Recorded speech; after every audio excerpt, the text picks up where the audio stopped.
A gente continuar nesse assunto, é claro, falamos aqui sobre a operação que levou para a cadeia mais uma vez o banqueiro Daniel Vorcaro, do Banco Master. Para falar mais sobre esse assunto, a gente recebe agora o jurista Pedro Serrano, que está conectado conosco para falar um pouco sobre essa operação, sobre essa investigação e sobre as últimas decisões judiciais também.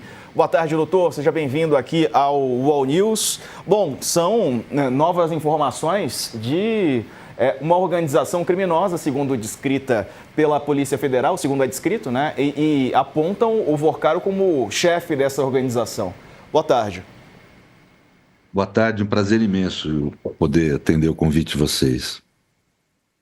Bom, quero saber qual que é a tua avaliação, né, diante das informações que se tornaram públicas hoje.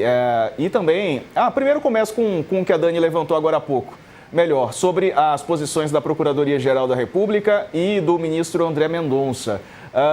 O ministro deu prazo de 72 horas para uma posição do PGR e ele disse que não houve tempo hábil. Na decisão, o Mendonça dá uma espécie de bronca no PGR falando sobre a necessidade urgente de uma decisão em relação a este assunto.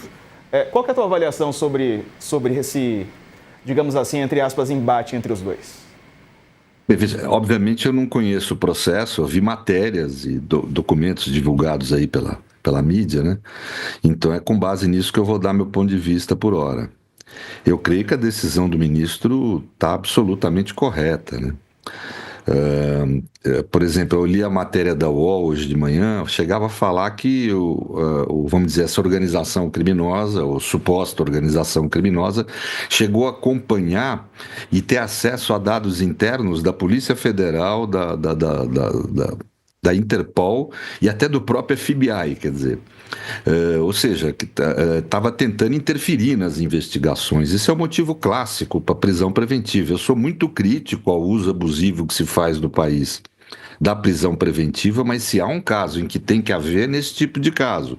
Havia ameaça à integridade física de pessoas, de jornalistas, de outras pessoas, né? Quer dizer, um tipo de prática criminosa no cotidiano e que se mantinha contato, inclusive no período em que ele estava com tornozeleira eletrônica. Portanto, realmente eu acho que a decisão do ministro foi correta. Eu não consegui ainda compreender as razões do Procurador-Geral da República, uma autoridade que merece o maior respeito de todo mundo, um grande jurista, mas realmente nessas situações não dá para se trabalhar no expediente padrão, né? Quer dizer, e é preciso dar um ponto de vista, né?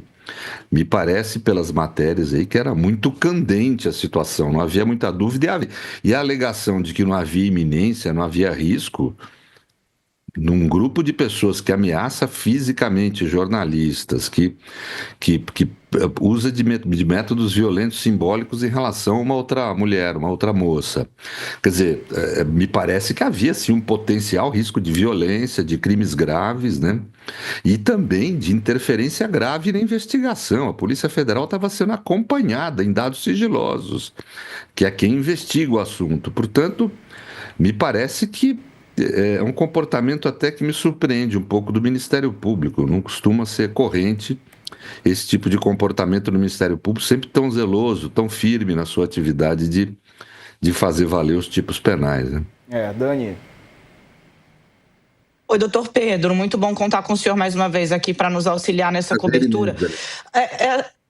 Imagina, eu estou muito espantada, e aí o senhor com tantas décadas de advocacia e conhecimento profundo dos processos no Brasil, poucas vezes eu vi um caso que tivesse tantos ingredientes juntos.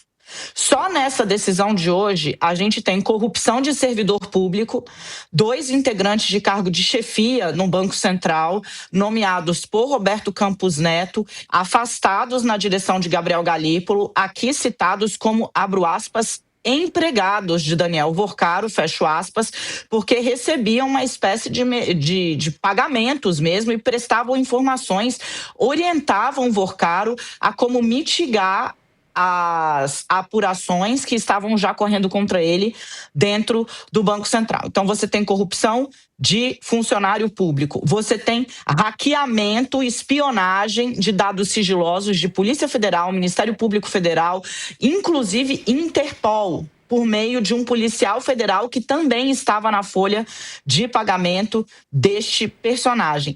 Além disso, você tem violência e grave ameaça. Sem contar o pano de fundo, que é o maior tombo no fundo garantidor de crédito da história do Brasil, a fraude financeira. Impressiona a quantidade de tentáculos e de frentes criminosas que Vorcaro abriu. O senhor se recorda, de ter visto um caso com uma amplitude semelhante? E dois, diante disso, qual o tamanho do desafio das autoridades para dar uma resposta no prazo que a sociedade está esperando? A investigação tem andado, mas está muito claro que ela vai precisar ir bem longe. Realmente é um caso que surpreende, né? Eu tenho família que vem do interior, você sabe que é isso, que a turma tem uma expressão: cada lugar que você cavuca sai uma minhoca, né? Quer dizer, cada lugar que você cavuca sai uma fraude, um crime. É realmente uma profusão de crimes impressionantes. Mas nesse caso, o que me chama a atenção é o seguinte: alguns desses crimes que você se relacionou dizem imediatamente a uma tentativa de interferir nas investigações, de obstaculizar investigações, de ser motivo para prisão preventiva. E me estranha muito o Ministério Público ter se negado a se manifestar. Não é o normal, não é o corrente, porque isso brota à luz do dia. Assim, quer dizer, essas coisas que você está falando são muito evidentes como razões. E é estranho eu estar aqui falando em prisão preventiva. Eu passei décadas sempre criticando a banalização da prisão preventiva no Brasil. Nós fomos já 2 vezes sancionados pela OEA e pela ONU por conta de banalizarmos prisão preventiva, mas nesse caso não. Então é surpreendente isso. Também me surpreende o fato de um banco, francamente, que não é de primeira linha, não é um grande banco, ter essa capacidade toda de interferir. Assusta um pouco quem não conhece as sombras desse tipo de situação, né? E agora, por último, eu acho que o caminho do sócio dele, dos que estão presos aí, francamente, eu acho que a gente vai ter surpresa no futuro. Eu acho que é de se esperar uma delação premiada, porque eu não vejo agora outro jeito desse sujeito, se tudo correr normalmente. E eu falo normalmente porque parece que a influência política aí é grande, né? Ou, vamos dizer, em vários setores e ambientes havia esse tipo de prática que você se referiu, mas se tudo correr normalmente, ele vai demorar para sair da cadeia. Pois é, e aqui a gente noticiou há pouco, doutor, que o ministro André Mendonça levou o caso à segunda turma, vai ser votado no dia 13 e com participação na segunda turma do Supremo do ministro Dias Toffoli, que saiu da relatoria do caso, mais uma vez causando um constrangimento, né, ao Supremo. E veja, até agora, eu acho que a gente tem que tomar cuidado para esse caso não virar um discurso de que o caso Vorcaro é o caso que envolve o Supremo Tribunal Federal. Não é isso. O Supremo Federal não é nada nesse assunto aí. Pelo que eu estou sentindo, envolve muito fortemente setores políticos que estão, de certa forma, ocultos, que se esconderam atrás dessas questões do Supremo, né? Até agora não vi nada de tão consistente assim em relação ao Supremo, quanto eu vi em outros assuntos que estão aqui tratados hoje, inclusive, né? Corrupção de funcionários públicos em vários ambientes, de agentes políticos, etc. Então, eu acho que o que precisa ser feito aí é ampliar verdadeiramente as investigações. Queremos saber, não é que queremos saber, a justiça tem que querer saber quem são os agentes políticos, que história é essa de governador ter participado de conversa para colocar bilhões num banco com atitudes fraudulentas como esse, gente do parlamento que participou aí, vamos dizer, da proteção a interesses desse sujeito. Quer dizer, tem muita coisa a ser investigada, muito mais ampla. Eu não acho, francamente, que a participação do ministro Toffoli vai interferir dessa forma que estão falando. Eu acho que, ao contrário, está se querendo usar esse tipo de situação delicada do Supremo como escudo para não demonstrar, para não poluir em outros assuntos que agora estão começando a surgir. Eu creio, francamente, que se deixarem a Polícia Federal investigar, vai tudo aparecer. Dani. Eu queria falar um pouquinho sobre isso, doutor Pedro, porque me parece que o senhor vai no ponto, né? Muita luz foi lançada sobre o Supremo Tribunal Federal, mas, de novo, o alcance da rede do Daniel Vorcaro, ele é impressionante. Lá atrás, eu havia noticiado, acho que o Sarza vai lembrar, que a PF havia aberto 3 novas frentes de investigação, né? Corrupção, compra de apoio parlamentar, o que ainda não apareceu aqui e virá, notadamente no Senado Federal, tá? Corrupção de servidores públicos, lembra, Sarza? Lembro. De órgãos de fiscalização, o que aparece aqui também. E essa frente de pressão de interferência, tentativa de interferência na investigação por meio da imprensa. O que eles fizeram, pagando uma operação de difamação do Banco Central via redes sociais, com influencers gigantes, isso está aqui, inclusive durante uma espécie de operação abafa que se ensaiou no Tribunal de Contas da União.